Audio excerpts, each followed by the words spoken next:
Episode की शुरुआत होती है और हम लोग देखते हैं कि लिंगर जियांग हान के ऊपर अटैक कर देती है। तो जियांग हान भी उसे ऑक्शन हॉल से बाहर ले आया था। वो उससे पूछ रहा था तुम क्या कर रही हो, क्या चाहती हो, मेरा पीछा छोड़ दो। लेकिन लिंगर तो उसका पीछा नहीं छोड़ रही थी। वो उससे बोल रही थी मुझे वो फायर स्पीड का ड्रामा दे दो, नहीं तो मैं तुम्हारा पीछा कभी नहीं छोड़ूंगी। मेरे अलावा वो ड्रामा किसी का भी नहीं हो सकता। और वो उसका अम्ब्रेला निकाल के जियांग हान के ऊपर अटैक कर देती है। लेकिन जियांग हान तुरंत ही रुक के उसके अम्ब्रेला को पकड़ लेता है। अब ऐसे यहाँ पे ये लोग फाइट करने लगते हैं। मार्केट के अंदर तो लोग अफरा तफरी में भागना शुरू कर देते हैं खुद की जान बचाने के लिए। दूसरी तरफ इधर जो लिंगा थी वो भी उस अम्ब्रेला को छुड़ाने की खूब कोशिश कर रही थी, लेकिन खुद को छुड़ा नहीं पा रही थी। तभी जियांग हान उसके अम्ब्रेला को छोड़ देता है, जिससे वो नीचे गिर जाती है और वो उसे बोलने लगती है तूने मुझे छोड़ा क्यों, तेरे वजह से मैं नीचे गिर गई। तो जियांग हान बोल रहा है तूने ही तो मुझे अम्ब्रेला छोड़ने के लिए बोला था। लेकिन लिंगा को काफी ज्यादा गुस्सा आ गया था अभी और वो फिर से उसके अम्ब्रेला को फुल पावर पे एक्टिवेट करके जियांग हान पे अटैक करती है। वो उसके ऊपर ले जाके उसे सप्रेस करने की कोशिश कर रही थी। जियांग हान भी समझ गया था ये अम्ब्रेला भी कोई मामूली ट्रेजर नहीं है, तो उससे भी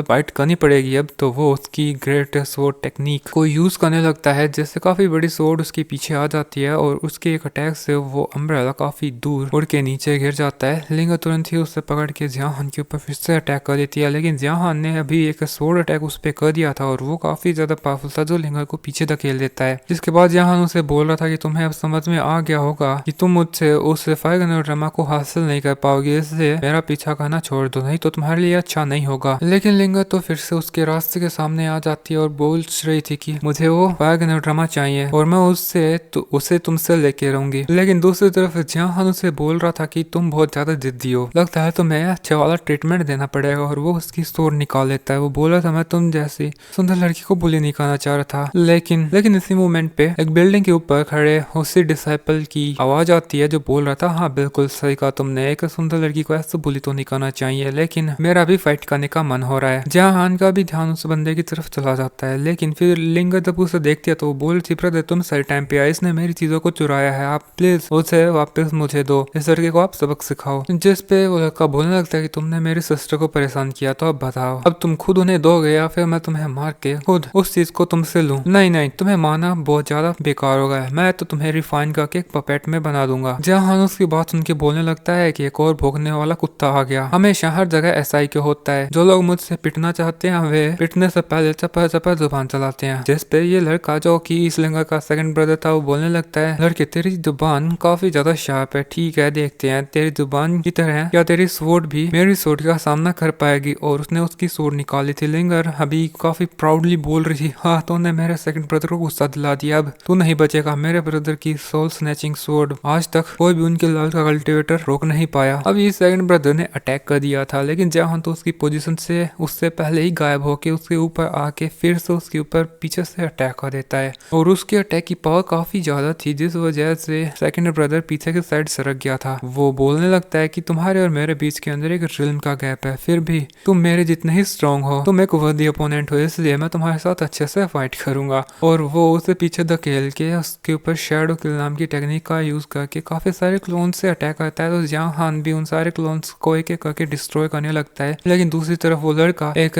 हेयर पिन से स्नीक अटैक भी जियांग हान पे कर देता है। और ये पिन काफी ज्यादा पावरफुल थी, जो कि जियांग हान ने शील्ड बनाई थी उससे बचने के लिए, उससे भी डिस्ट्रॉय कर देती है। जियांग हान बोलने लगता है ये क्या था, कहीं ये सोल अटैक तो नहीं था जो कि सारे डिफेंसेस को इग्नोर करता है। हाँ वो सोल अटैक्स को अभी डिफेंड नहीं कर सकता है, इसलिए उसे सावधान रहना होगा। इधर लिंगर भी उसके सेकंड ब्रदर की तारीफ करने लगती है, ब्रदर तो काफी ज्यादा अमेजिंग है, लेकिन वो थोड़े से बेवकूफ भी है, उन्होंने अच्छे से निशाना नहीं लगाया, अब उन्हें लगभग 5 मिनट के लिए इंतजार करना पड़ेगा, इससे पहले वे रिकवर कर सके। अब बस उसने ये बात गलती से बोल दी थी और उसका सेकंड ब्रदर उसे डांटने लगता है कि तू मेरी कमजोरियां चिल्ला चिल्ला कर सबको बता दे, वैसे भी तू किसी काम ये नहीं है। जियांग हान ने भी अभी सुनी ली होगी और वो भी अभी शायद अटैक करने वाला होगा। ये लड़का फिर भी उसका मजाक उड़ाने लगता है कि तूने मेरी उस सोल पियर्सिंग नीडल को रोक लिया, लेकिन अब तू नहीं बचेगा। और वो उसके ऊपर फिर से अटैक करता है। इनकी फाइट एक बार फिर से शुरू हो जाती है। लेकिन जियांग हान एक चीज नोटिस करता है कि ये जो सेकंड ब्रदर है ये उस लिंगा की साइड फाइट करते करते पुश कर रहा है, शायद वो मेरे साथ इस लड़की को भी फिनिश करना चाहता है। ये तो बहुत बढ़िया है। और वो फिर से लिंगा की साइड पीछे आ जाता है और जो सेकंड ब्रदर था वो सीधा ही लिंगा के ऊपर अटैक कर देता है। लिंगा उसे बोलने लगता है सेकंड ब्रदर क्या कर रहे हो, ये मैं हूँ, क्या तुम मुझसे भी मार दोगे। जिस पे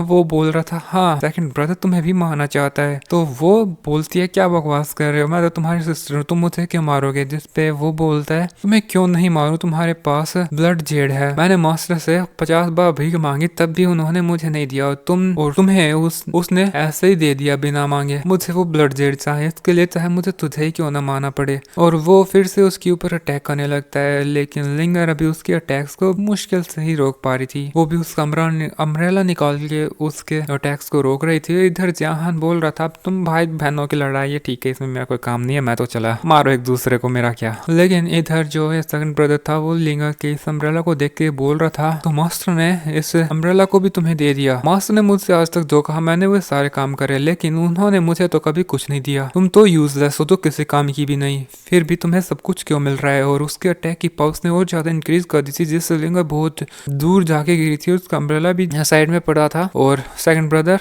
लिंगर को मारने के लिए जा रहा था। तभी वो उसकी जान बचाने के लिए जहान को बोलने लगते कि तुम कहाँ जा रहे हो, तुम मुझे बताओगे तो मैं तुम्हें ब्लड जेड दे दूंगी। ब्लड जेड उस फायर गन और ड्रामा से भी काफी ज्यादा अच्छा ट्रेजर है, जो हील ही नहीं बल्कि किसी की स्पीड को भी स्ट्रॉन्ग कर सकता है। लेकिन सेकंड ब्रदर उसके पास आ चुका था और वो लिंगर के ऊपर अटैक कर देता है, लेकिन जहान उस जेड को पाने के लिए लिंगर को बचा ही लेता है। वो उसकी सोर्ड्स के उससे सेकंड ब्रदर के अटैक को रोकता है और लिंगर को ऐसे उठा के जाने लगा था, लेकिन सेकंड ब्रदर बोल रहा था तुम इस लड़की को बचाना चाहते हो, कभी नहीं। और वो फिर से जियाहान के ऊपर अटैक करता है, लेकिन जियाहान ने तिलिस्मान का यूज किया था जिससे चारों तरफ धुआं धुआं हो जाता है और सेकंड ब्रदर को कुछ भी दिखाई नहीं देता। इसी मौके का फायदा उठा के जियाहान लिंगर के साथ 9 2 11 12 हो जाता है। और सेकंड ब्रदर पीछे वो सब बुरी तरीके से कोस रहा था कि मैं तुझे बिल्कुल नहीं छोड़ूंगा, चाहे तू जहन्नुम में भी क्यों ना चला जाए। दूसरी तरफ लिंगर को जियाहान एक फॉरेस्ट में लेके आ गया था और उसे दूर करके वो उस ब्लड जेड को मांग रहा था, तो लिंगर को भी उसे देना पड़ता है। वो चुपचाप उसे दे देती है। जियाहान उसे देखता है और बोल रहा था इसके अंदर तो काफी ज्यादा प्योर एनर्जी है, उसे उम्मीद है कि इससे ये और लैंग दोनों ही ठीक हो जाएंगे। और वो मुड़ के जाने लगता है, लेकिन पीछे से लिंगर